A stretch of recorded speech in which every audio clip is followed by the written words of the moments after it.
Hello everyone, তো আজকে আমাদের এখানে একটা শীতলা পুজো ছিল, সেই জন্য আমি সকালবেলা স্নান করে শাড়ি পরে প্রীতমের সঙ্গে গেছিলাম ঠাকুরটাকে দর্শন করতে। ওখানে ঠাকুরটাকে দর্শন করে কিছুক্ষণ তারপর ওখানে সবার সঙ্গে গল্প করে আমরা বেরিয়ে পড়লাম একটু ঘোরার জন্য। শাড়ি পরেছি আর কটা ভালো ভালো ছবি তুলবো না তা হয়।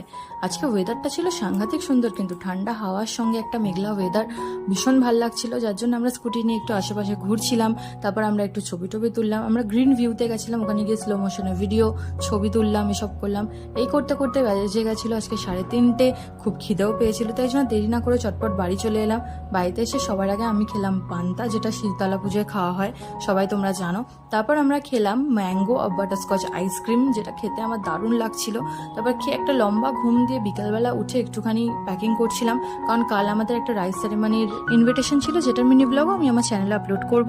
তারপর দেখলাম অনেক রাত হয়ে গেছে, তাই ডিনারটা করে ফেললাম। ডিনারে ছিল লুচি আর আলুর দম। তারপর পুচকুর সঙ্গে খেলে আজকের দিনটা শেষ করলাম। টাটা।